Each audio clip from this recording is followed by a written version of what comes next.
Oh, perfect. So these are some amazing quotes for you all that we want to remind you. First of all, Audre Lorde said it best. When I dare to be powerful, to use my strength in the service of my vision, then it becomes less and less important whether I am afraid. And um, Michelle Obama says, don't be afraid, be focused, be determined, be hopeful, be empowered, empower yourselves with good education, then go out there and use that education to build a country worthy of your boundless promise. And I chose these quotes because this is specifically to you all. We're hoping with this program to just create fearlessness in all of you and fearless leaders on this uncharted territory.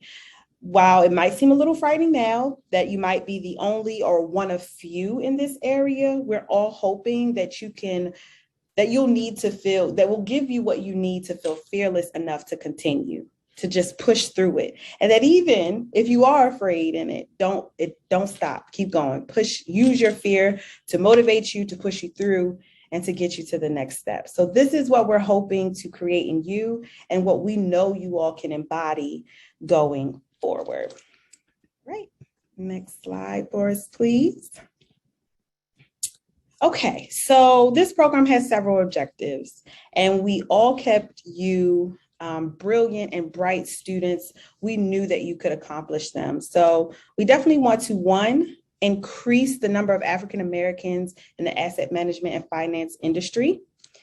Two, we want to create an intentional and curated pathway for African American students from HBCUs and other institutions to enter this industry. Three, we want to establish an industry cohort model for student support and encouragement.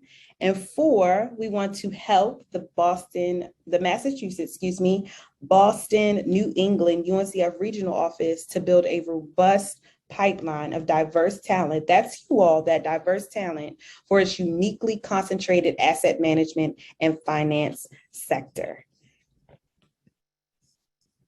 All right, speaking of we, let me introduce you to some of the team that's going to be helping you throughout this process, that's going to get you from point A to point B to point C to point D, however many points we need. So for the first, this is going to be the team from the Team for Innovation and Entrepreneurship. Myself, Troy Blyther, I'm the relationship manager, and I'll be doing the program lead for this program. We have Akilia John, who is our program coordinator, and she is going to be in charge of a lot of the conversations that you all have day in and day out, any questions or anything like that. And a lot of you have probably already communicated with her. So she is our juggernaut regarding relations and conversations and any questions that you may have. We also have Edward Sanders. He's also a program lead alongside myself that helps to make sure that this runs as smoothly as possible. And also we have Mr. Quincy Inman, who is also a relationship manager and will be working alongside any online community that you all may have. All right, and our SPDP team, which is Student Professional Development Team, which is exactly what it is. This team, this powerhouse team, will be helping you make sure you are prepared for the next level of your professional development. We have Ms. Talia Givens, who is the senior director and also a program lead for the Lighted Pathway Scholarship and Internship Program. We have Ms. Kashay Spain, who is a senior relationship manager and working alongside Talia. We have Ms. Jamise Carroll, who is a relationship manager, who I'm sure a lot of you will get to know very, very well going forward regarding your internship. And we also have Ms. Sierra Williams, who is also program coordinator for Student Professional and Development Program and team, to make sure that the relationship that you all have, any questions, any concerns, that she's able to help you out with that. And last but absolutely not least, we have our champions, the UNCF, Boston area team. We have Mr. Diego Aviles, who is the Vice President of Northern Division, and Ms. Arlia Martin, who is the Area Development Director. They are the champions of this program. They brought it to us. amazing opportunity, created great partnerships, and just knew how important it was for us to offer this to our African American students from all walks, all colleges. They just knew that this was an opportunity that could not be held close. And so they gave it to us, and we want to just thank them so much for this opportunity. I consider them definitely the champions of this program. So thank you so much, Diego and Arlia. All righty. So this is a visual. It's sad, unfortunately, but it is true. And so this is a visual of the disparities in the asset management and investment management field. It is dominated by people who often do not look like yourselves. And with African Americans only representing 6%, we are once again in the minority in a field where we should be populating so much because it has so much to offer. But you can and will change all of that. So please, someone in the chat, tell me you're going to change that. Raise your hand, say it's going to be me. I'm going to be the one to change that. I'm going to open this up to my, yes, I need to see these hands, all of them, please. Exactly. It's going to be you that's going to change this. With only 6%, it's definitely something. That's right. I'm here to bring about change. It's going to be you. It's going to be you, Divine. Thank you so much. We're hoping to make sure that that continues to change and that we continue to bring eligible and wonderful, brilliant minds like yourselves to make that change. So I also want to, next slide for me, Akelia, give Ms. Jamise some time to actually go a little deeper with that information with a light 60. You have to come off mute, Akelia. And I am here to bring you a light 60, meaning in 60 seconds or less, you are going to learn the who, what, and why we're interested in your talent. Did you know that only 1% of the world's AUMs make up for minority-owned investment firms? So what's AUM? AUM stands for Assets Under Management. With 71 trillion in AUM, that means that the field is one of the least diverse industries in the country, leaving African Americans as one of the most dramatically underrepresented in mutual funds, hedge funds, private equity, and real estate. This is why you're here, to help diversify the field, bring cultural understanding, and your knowledge and your talent. So get ready, get set, go learn.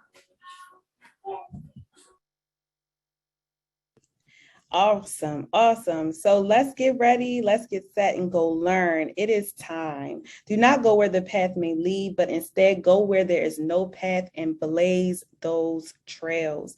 It's your time now. Here is where it all begins. So let's just do a quick thing and let's just talk about some of the things that we expect regarding scholarship and the internship process. Okay, so you all have pretty much gone through the scholarship. As you all know, what you may not know is that 239 applications were submitted.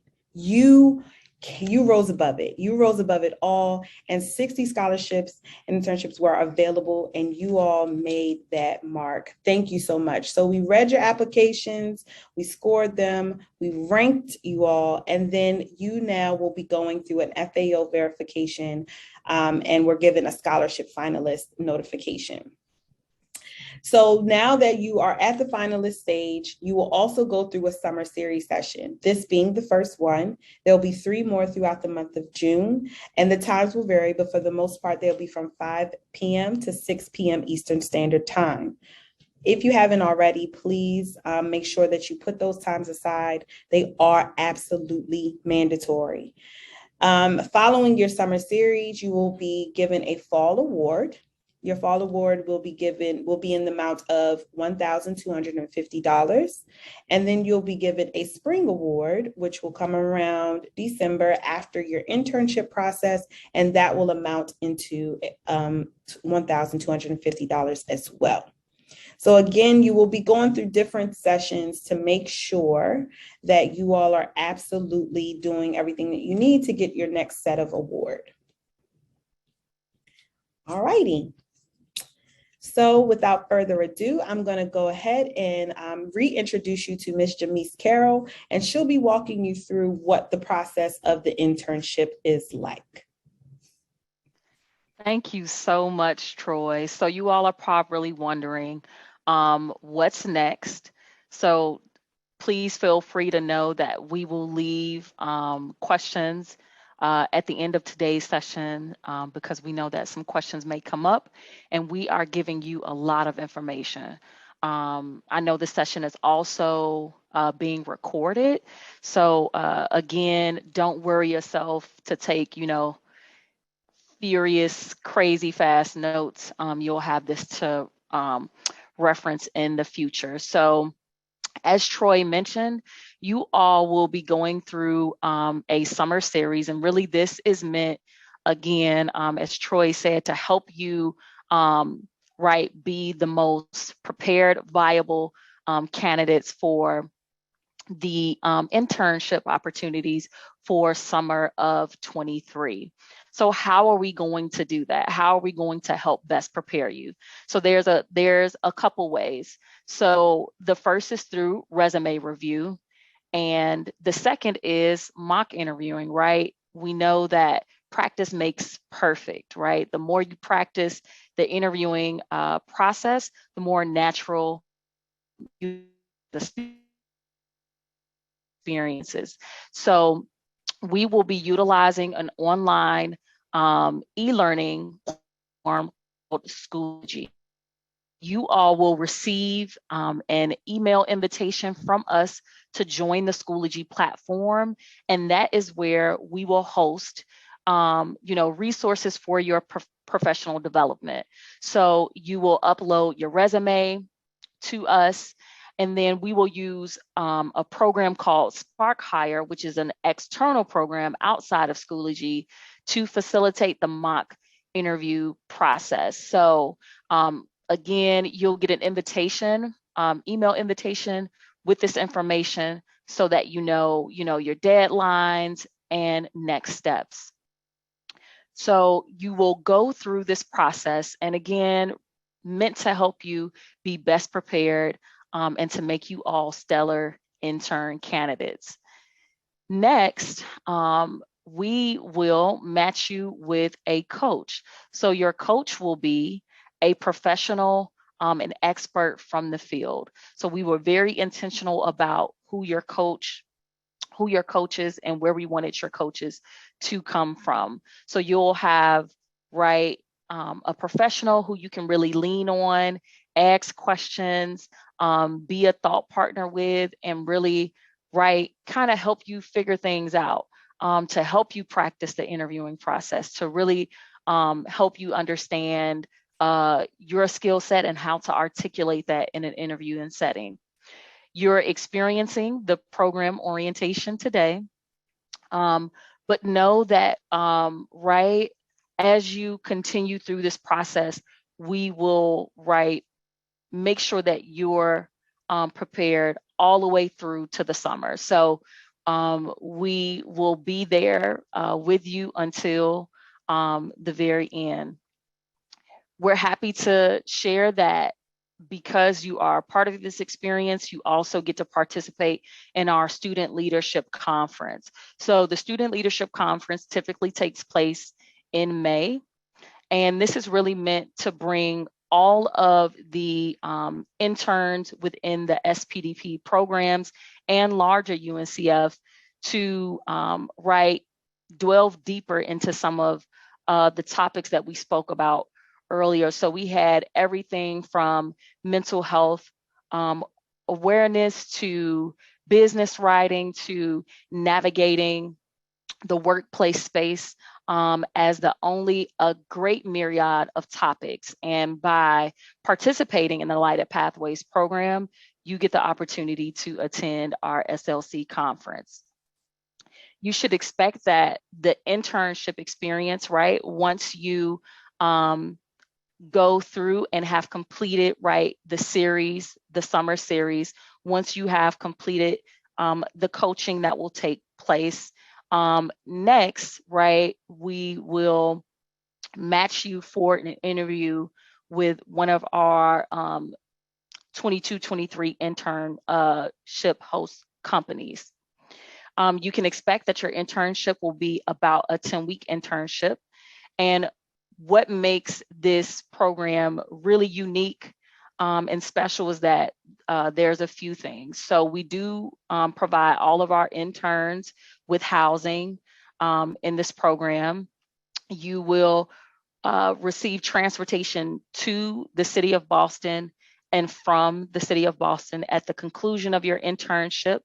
We do have a meal allowance. And again, we continue to check in on you. So we'll check in on you throughout the summer to say, you know, hey, how's your internship going? Is there any way that we can continue to support you? And, you know, our goal is for you to have a very successful internship completion and experience and learn a lot, you know, and go out and be great within the world as a new professional. So I know I've said a lot, I've thrown a lot out to you all, but, you know, as questions come up, please feel free to drop them in the chat, and I will pass the mic back over to Troy. Awesome. Thank you so much, Jamice. That was very detailed. Again, all questions will be answered towards the end. We have a specific spot for you all to ask some questions for everything. So hold your questions, I know, or, you know, be prepared to resubmit them in the chat later on. So we have really gone down the list of everything you need to know, everything you should know. We're giving you inspiration. Now we really want to give you the personal context to it all. We have the opportunity of introducing an amazing person and partner with this program, Mr. Keon Holmes, who is a managing director, for Cambridge Associates, who is also a partner with this program. He got his bachelor's from Howard University. I know he was so excited when he saw that HU in the chat. He has his master's in business from Harvard University. He has over 14 years of investment experience. I mean, he's managed hedge fund portfolios. He's led hedge fund manager idea generation. And he's just had a lot of experience abroad, as well as right here in our own country with JP Morgan in Atlanta. So we are so excited to have him. Please, everyone, welcome Mr. Keon Holmes. Hey, Troy. A little clap. So excited to have you, Keon. We really appreciate it, Mr. Holmes. We have some really excited students here to just hear what you have to offer and know. So I will just start off with some basics. Please tell us about your educational and even your personal background. Absolutely. It's great to be here, Troy. Thank you for having me, and thank you all the students that are online. It's great to see you all. Great to know about this program, what we're doing, to what you're doing and preparing for. It's so important, so meaningful.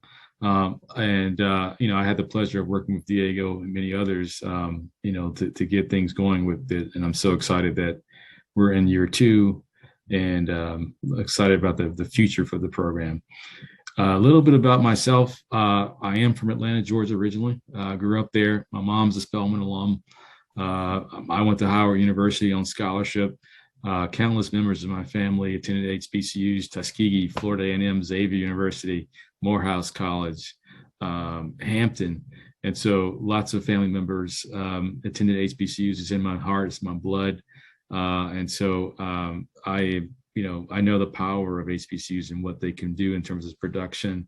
And I've kind of dedicated my career to working with HBCUs in terms of added resources to their endowments. I'm a managing director at Cambridge Associates. We're an asset management firm based in Boston, working with institutions. And so what we do is partner with institutions like colleges, universities, endowments, and foundations in managing their portfolios to achieve their goals. And what that means, we work with institutions to invest across asset classes, and we'll get into that more. But asset classes are public equity or public stocks, private equity, bonds, hedge funds, real estate, venture capital, all those asset classes we allocate to on behalf of our clients. My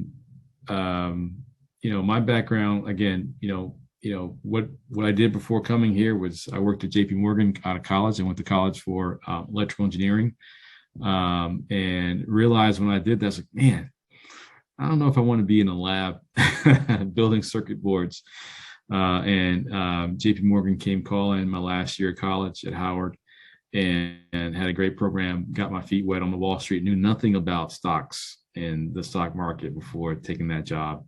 I didn't have any clue, but learned with that opportunity about it, and just fell in love with the markets, fell in love with investing, and just kind of stuck with it. And happy to talk more about that later. Awesome. Thank you so much. I know a lot of students are probably so excited they started hearing about hedge funds. I'm just like, this is exciting stuff. It's a little bit, sometimes it can go over my head, but I'm super excited to get to know this, and I'm sure the students are too. So if you could just tell me a little bit more about why you chose asset management when they came to you your senior year and you had your chance to say yes or no. What was it that made you say yes? And tell us a little bit about what you gained and what do you enjoy about it all. Yeah, I gotta say, I had always, been a kid where, I had heard about investing, and when I was a kid, I would watch commercials about Fidelity and Peter Lynch and how he managed the Magellan Fund, and how he produced so much money investing, and he was out of Boston, and with Fidelity. I knew nothing about it though. My grandmother, when I lived, I would spend time with her. She would watch the Dow Jones index, like where did the Nasdaq end up, where did the Dow? And I was like, what are you talking about? What do those numbers mean? And she didn't have any money invested, but she was following the numbers. I'll just put it like that. That's impressive. But she did work for the Federal Reserve Bank in Atlanta. But not, she wasn't, she worked in the mailroom, right? So, she didn't, we didn't have those opportunities, growing up, right? But I was always curious, what do they do at the Federal Reserve Bank? And so, like I said, I studied engineering, and JP Morgan recruited me out of college to work in what they call an internal consulting program. And essentially it was more of a, I had a engineering background, so I was put into their computer science track where we would build solutions, programs for them, for their use in the business. Basically, it was kind of a middle office role. But what it allowed me to do is see what a trading floor did, what the capital markets were, what the stock market was about, what the debt markets were, all this, the capital. We live in a country of capitalism, and I had no idea what it was about until I got to JP Morgan. And there were not, as you know, many people that looked like us, right? And so it just took a while to learn about it. But what I did see was that people were doing phenomenally interesting work. We saw companies come to market. We saw we dealt with the biggest companies in the world in their capital raising and their trading and managing of risk for their portfolios, for their balance sheets. And I just learned and soaked it up, loved the energy. It was just a lot to learn. And also, we grew up thinking aspirationally about doctors and lawyers and preachers and teachers. And, engineering was like a really big leap for me. I didn't know any professional engineers. I certainly didn't know any stockbrokers or any asset managers or hedge fund managers. So, but what I did see that is a lot of very talented people and that were doing this, and I learned from them, and they had phenomenal lifestyles. They were able to make a phenomenal living from this work. You do any research, you look at the Forbes list, and it's dominated by people that have been investors they know how to invest their capital, right? We need to get capital first, then we need to learn how to invest it. But but compounding capital over a long period of time is the greatest way to create wealth. And so I just learned a lot about business, and it was just very interesting. And I saw people have long, productive careers, interesting careers and lifestyles from doing this business, and it just made me want to learn about it. Awesome. So basically what you're saying, it doesn't have to be a one size fit all. It's levels to this industry. It's exciting. It can be one way. I mean, 1 year you're in one place and the next you're in another. So that's super exciting to know that there's flexibility and variety here. So, let's just get real. What were some of the struggles or the barriers that you faced breaking into the asset management field? And, tell us a little bit about how you overcame them. Yeah. The real reality is, like any business that is profitable and attractive, it's not easy to enter. People don't just go around talking about it, right? And asset management is very much an apprenticeship type of business. You have to be brought in and trained and taught, and people have to believe that you're going to be committed to it, so that if they're going to give you the time to train you. And so there was a hurdle that you had to get over. You have to show that you're interested in learning from someone to someone, and you have to show that that you're in it for, you're willing to train yourself and to grow and learn. And so there's a program called the CFA program. CFA stands for Chartered Financial Analyst. It is a series of 3 exams that you take, which it's like graduate level education. Take it after college, or you can actually start your senior year now. But it gives you basic education in terms of, what are some of the quantitative tools you should learn to manage money. What are how do you analyze financial statements of a company? How do you think about portfolio management, putting a portfolio together? And those series of 3 tests prepare you for the asset management industry. People are once you take level 1 and you show you pass level 1, that was my validation, and it allowed someone at JP Morgan to say, okay, come over from the technology side and come work for me and be my apprentice on the portfolio management side. And that was the start. And took level 2, took level 3, got my MBA, and just kind of really continued to try to build my skill set to make a career in the industry. That's good. That's good to know. That's definitely good to know. Well, we do obviously what is the reason why we're here is to understand why it's important for African Americans to break into this industry. So could you tell us a little bit, in your opinion, why do you think it's important to the African American community that we diversify the asset management field, and what that diversity, what kind of outcomes should or could we expect from that? Yeah, absolutely. And one thing I would say before I move on from the CFA Institute, let's say it costs about $1,200 to sign up for the program. There are scholarships the CFA Institute is providing now for students in college that want to start the program. And there's an application process, but I encourage folks that are really interested to take the program, take the exam, and apply for a scholarship. It lowers the barrier. The industry as a whole recognizes the stats that were discussed earlier.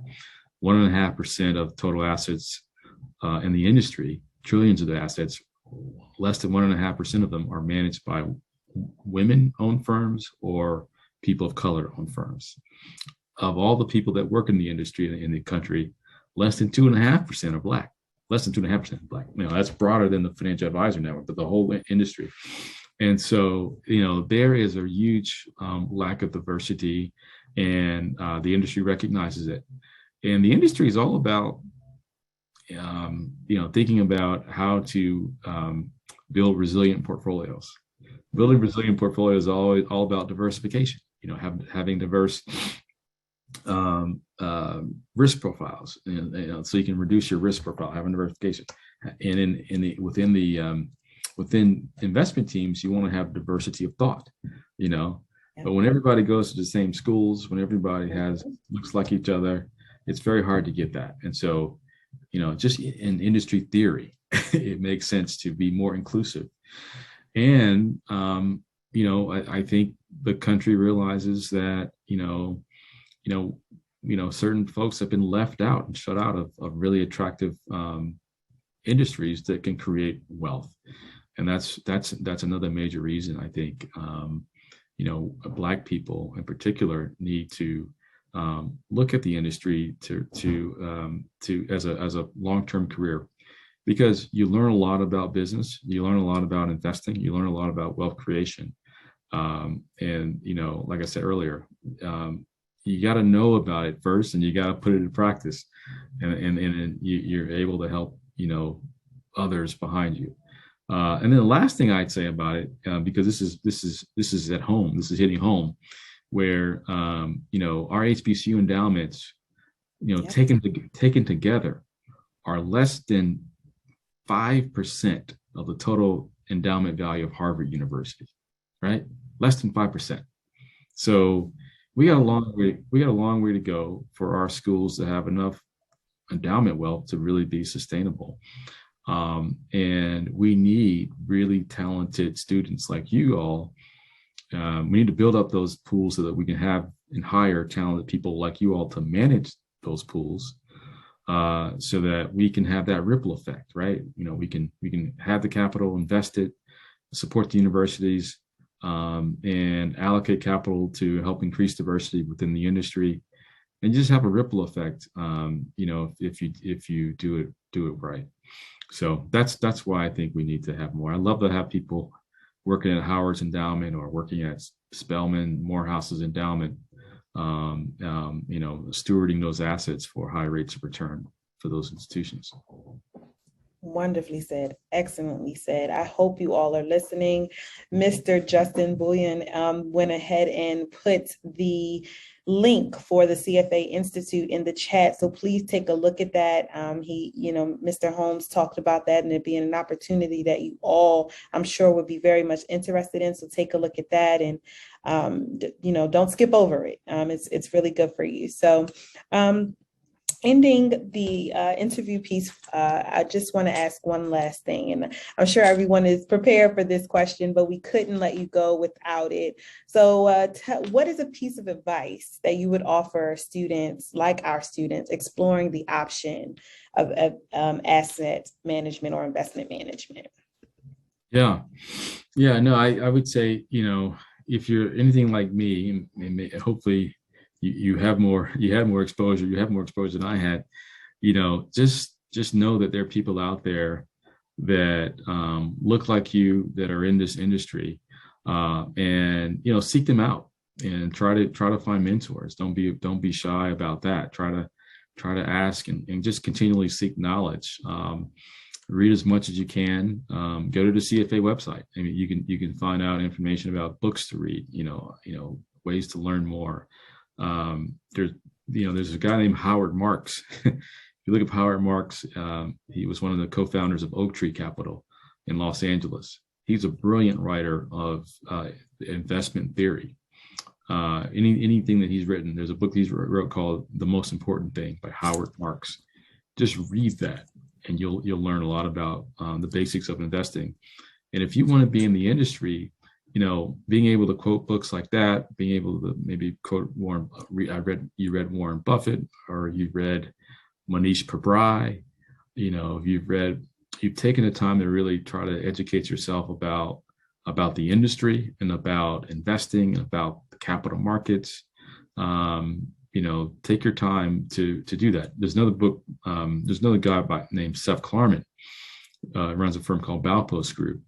He's written a lot.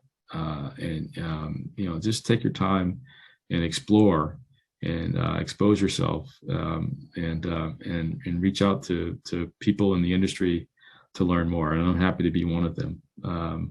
But that's all. I mean, I would say just be disciplined, think long term, and try to explore your passions. By the way, this is a broad industry. I say asset management. it's a broad industry. So take time to explore that and figure out maybe there's a niche that you like within it. Maybe it's real estate. A lot of people want to focus on real estate, which is a great path for wealth creation. Or maybe it's being a bond manager or a stock manager, or maybe it's being a venture capitalist or someone that buys private companies out with leverage buyouts, or maybe it's being a lender, a debt lender, private debt lender, lending companies at a rate of return that's attractive for you. There's all kinds of aspects of this business. Maybe it's marketing. Maybe it's building business by liaisoning with the capital allocators like pension funds or endowments, by educating them on the opportunities in your investment business. There's all kinds of roles that you can play that are really attractive careers. So don't be afraid to just dig deep and try to educate yourself about those opportunities and about investing in general. I'll stop there. Awesome. Well, that was plenty. And honestly, we could keep going. Such great information. I really, really appreciate it. And I definitely will be in touch with you about those book recommendations and some of those people that our students can follow, so we can send that list out to them, and they can get digging. They can start their digging. It's a little, we do want to offer our students, maybe one or two students, an opportunity to ask a question or two. So we don't want to, take too long, but if anyone has a question for Mr. Holmes, definitely just pop in the chat the questions and I'll read it out for you. We'll give you a couple of minutes to try to think about it. This is a great opportunity to ask any questions about, your own future, or some advice that you think you need personally, or anything like that. So that Mr. Keon can give you an answer, Mr. Holmes can give you an answer for that. So we'll give you a few seconds to write it in if anyone has any. All right, Mr. Nunez has a question. How long did it take you to get your official CFA designation? And what would you say is the most important area of finance to study? Well, it took me a while to finish the CFA program because, it actually takes time to study. And and when I was taking it, they only offer the exam once a year. And so, now they've changed it such that you can actually get your CFA designation in maybe 2 years. Used to be 3 years, but they run the exam multiple times a year now. There is a work experience requirement, though. I think if you finished all 3 levels right away, I think you still need another year or so, or looks like 18 months. 18 months you could finish the program if you time it right. Justin confirms. But we do require, I think, a year or 2 of work experience before you can officially get the designation, even after you've passed the program, the exams. And the question was, what are the most important areas of finance to focus on? Mm-hmm. Yes. That's a good question. I mean, I would start with, the basics of economics, how economics works, supply and demand. And, then beyond that, the basics of capital markets, how capital markets work, how financing of business works, from the debt to the equity side. That's the basic. Everything else is a derivative of that. They have some good questions, right? Make you Great dig. questions. So we have a couple more questions, and they're just getting better and better. So the one that I see that might be an interesting response is, what is the first step we should take to managing our own family's assets? Yeah, first step I would say to do that is to do an assessment. I think, first of all, you have to understand what assets you have and liabilities. Understand where you are, like what's your total portfolio picture look like? What debts do we have? Maybe there's student loans, maybe there's mortgage, maybe there's car notes, maybe there's credit card, consumer debt. And then what are your assets? Maybe there's cash, maybe you have some savings and investments. And then what are your long-term goals? And I'm talking like a financial advisor. But what are your long-term goals? But this is how we talk to our clients in general. What are you trying to achieve, right? Is it retirement? Is it buying a house? Is it getting married? What are your long-term goals? And then just kind of building around that, right? And finding capital that you really think is long-term. Let's say you have X amount of dollars that you say, I want to set this aside for retirement, or I want to set this aside for to buy a house. Then you figure out the horizon, and you set the asset allocation between stocks and bonds to fit that horizon. If you have a long-term horizon, I would invest in stocks completely, because over the long term, stocks deliver the highest rate of return. If you have a shorter horizon, I would invest in cash, because you're going to need the cash. You're going to need the money soon. Anything in between is a mix of cash and bonds. Nice. Awesome. I think that's a great place to start for all of us, to start right in our own homes and start on that wealth creation like you spoke about. Thank you so much, Mr. Holmes. We really, really appreciate it. I hope you all absorbed that good information. It is free, and normally it's not. So please, please, please, please take everything he said. I hope you were taking notes. As Jamie said, this is recorded, so we'll definitely be sending it out to you all. Thank you again, Mr. Holmes. We really appreciate it. Everybody clap it up for Mr. Holmes. All right, without further ado, we will get back to our slideshow so we can do some housekeeping before we let you all go. So perfect. Just some quick housekeeping rules. Again, we just want to remind you all that all of these sessions are mandatory. You've already gotten through today. So congratulations. You've got 3 more to go, and you'll be able to move on to the next process of the program. June 15th is our next session. It'll be the what and the why is investment management. Then we'll do again in June 22nd, it'll be every Wednesday. So just go ahead and get that on your calendars. It'll be resume writing and building, as well as some interview skills. So we'll try to combine the two for you all in one session. And then finally, it'll be June 29th, the career and pathways and planning master class. So like Mr. Holmes was telling you all, there is a plethora of opportunity in the asset management field. You don't have to just go to one specific type of job. There's several you can choose from. You can make your own lane in it. So that is the master class that we'd love all of you to be a part of, that you absolutely have to be a part of. But we hope that that will take you on your next journey of asset management in the field and the industry. So again, all 4 sessions are mandatory. So mark your calendars now, put it right on it, pin it. If you have any questions or maybe any conflicts, please reach out to Ms. Achille or CIE, and we'll work work with you from there. All right. All righty, as far as absences and tardiness is concerned, we do have the option of having an excused absence. They are as follows: medical, work, family emergencies, school-related activities, but you will have to provide supporting documentation. We have a link that will be provided to students who are suggesting that they cannot attend, and we will be giving that out as on a needed basis. We obviously want to make sure that you all are a part of these mandatory sessions. They will help you not just individually, but professionally. And so we deem it's super important that you are here, but we do understand that school and family and anything can arise. So we definitely want to give you that opportunity in case you do need to be excused.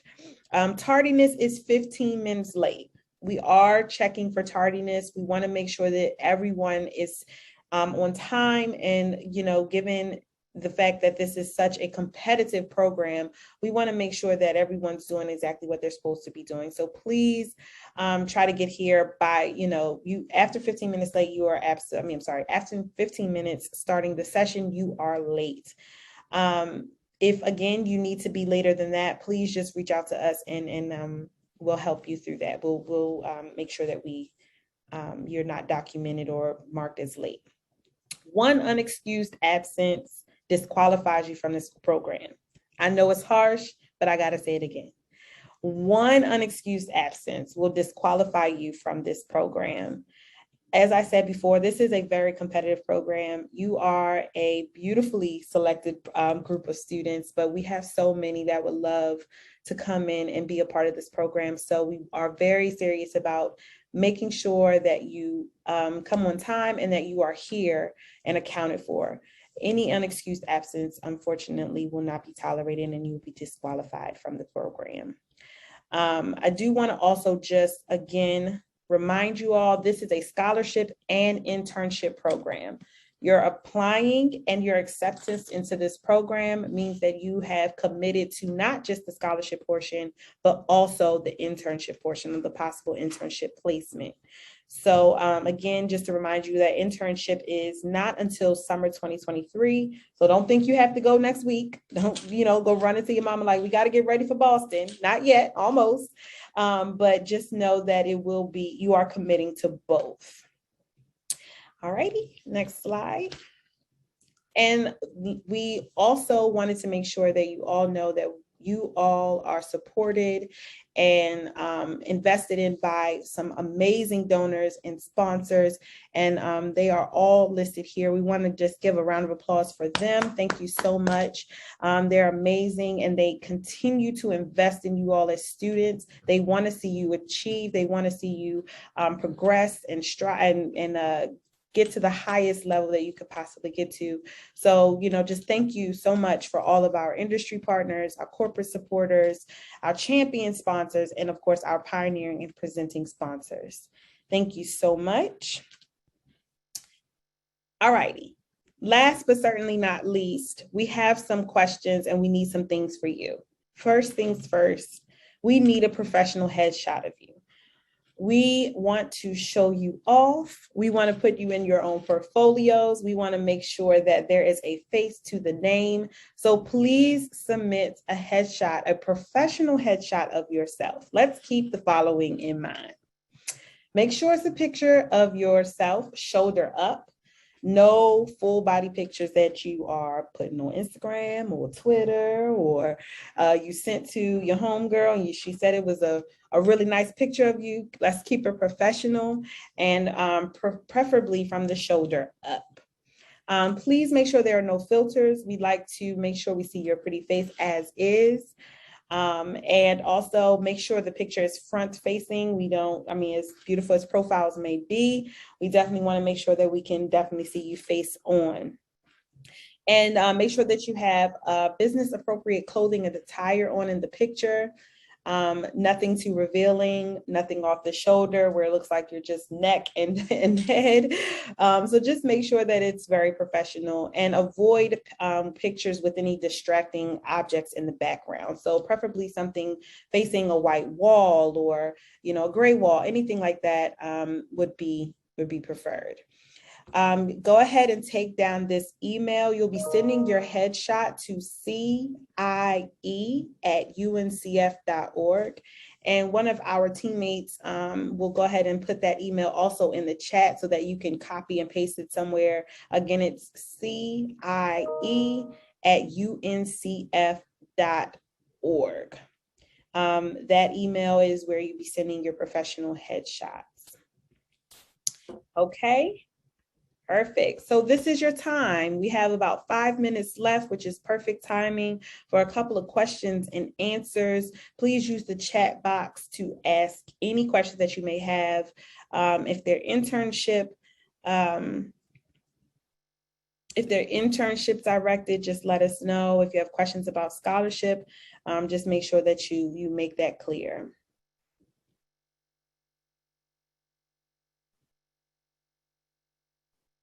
Again, the headshot doesn't have a specific due date, but if you could get it to us by the next session, that would be wonderful. So June 15th, that would be wonderful if you could get it to us by then.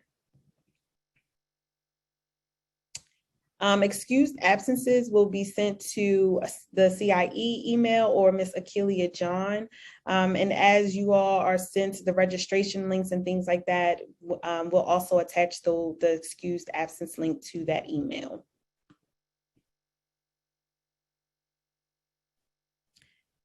We have a question about the internship. It says, so are we already qualified for the internship? There are no interview or other components. And I'll leave that to Miss Jamise. I'll hop in here, Troy. So good question, Michael. So how this works is that, right, you're going through, currently you're experiencing the summer series of professional development. You'll continue through that series. And then once you complete that, we will match you with, which is a professional from the field.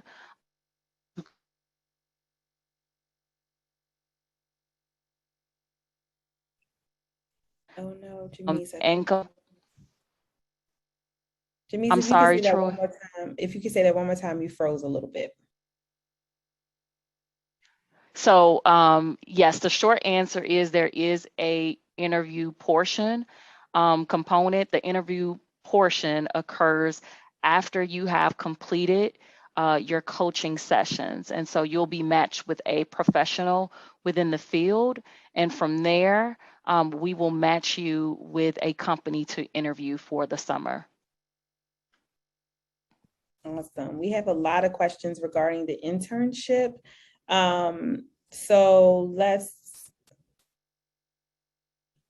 alrighty. So internship related, will the transportation to and from our job within Boston be covered as well? And then I'll move up from there. So currently this program is not providing transportation to and from the internship site. However, I will share that from experiencing this with the current cohort that is there, public transportation is an option. It is quite reliable and affordable. So that is an option for students, but unfortunately there is no transportation being provided to and from the internship site. All right, we have a question. Is there a possibility that we will attend all the mandatory meetings but still don't get placed in an internship? So our goal is not to happen. We haven't had that experience, thus far. So what I would just encourage, all of our scholars who are on the call with us today, is to kind of lean into your optimism. But our goal, right, as long as you are committed to the process, you put in the work, right, by attending the sessions, updating your resume, taking that constructive feedback. We want to, right, help you best prepare so that you place at an intern, so that you place an internship this summer. All righty, we have a very complicated question. If you are already engaged in an internship for next summer, what is the process?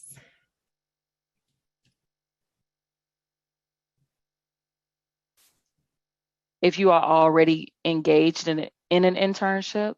I believe they mean like if they've already maybe committed to an internship for next summer.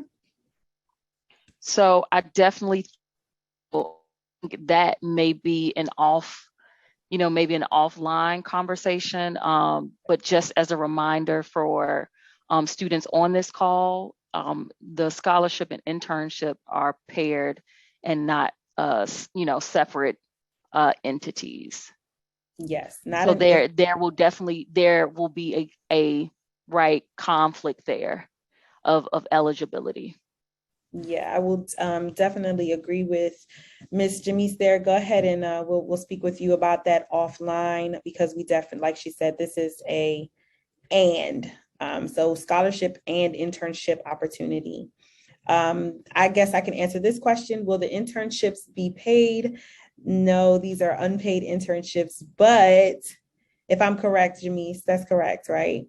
These are paid. Oh, they are paid internships. They are. Yep. Awesome. Well, I was wrong. Okay. They are paid internships. I'll just leave all the internship questions to you. You see, I tried to help you out. Next question is, if offered an internship from another company with the acceptance of this scholarship, is it required that we accept this internship? I think that may just be what was, asked earlier, maybe phrased in a different way. So if that scholar, if I'm answering this incorrectly, please rephrase your question for us in the chat. But just to reiterate, this program is, as Troy mentioned, and scholarship and internship, not or. So again, if you have made other plans or other commitments, that does impact your standing in the program. So if I'm not understanding that question correctly, please I think the question is if I already have an internship. Yeah, and I will definitely add to that. I think you're saying if it's the internship hosting placements have already been selected. And so we'll be selecting the placements from that host list. If you have an internship that was offered to you, but it's an accounting firm from outside of the hosting list, then that would be a violation. It would be in confliction of the program requirements. And Jamise, I hope it's okay. I'm going to go ahead and submit your email inside of the chat for students who have questions about the internship. And last question is, when will the interviews be conducted? So our current timeline, the interviews will be conducted between the months of September and October. Awesome. And last question, do you know when the internships will take place as far as the dates? I'm going to say no on the exact dates, but Jamise, I know you will follow up with that. Yeah, I do not have the exact dates, but to give you all an example from the first cohort, typically you would arrive, depending on how the dates fall, and again, this is giving this year's example, students arrived the last week in May and started their internships the first Monday in June. Awesome. And that would be June 2023 for you all. Correct. So generally June through August, so 10 weeks, roughly. Sierra, this will be definitely the last question. Where did the internship stay and in accommodations? So accommodations, I don't expect this to change, but students from this summer are living at Northeastern University. Awesome. All righty. In financial need, Trinity, I put Miss Jamise's her email inside of the chat. Please feel free to answer or send any more questions her way. We definitely want to take and make sure that we're respectful of everyone's time. We're about 5 minutes over. So please feel free to reach out to her with any more questions or anything like that. We want to thank everybody for coming out. We want to thank Mr. Holmes and the SPDP team, the CIE team, all of our sponsors and partnerships. Mr. Justin, I see you from last year. You were amazing. I thank you so much for being here again this year. We are so excited to see what's next for you all, and enjoy the rest of your day. Have a great day, and see you all next week. Bye, everyone. If you have any questions, let us know. Bye-bye. Bye, everyone. Bye. Thank you so much. You're welcome. Have a good day.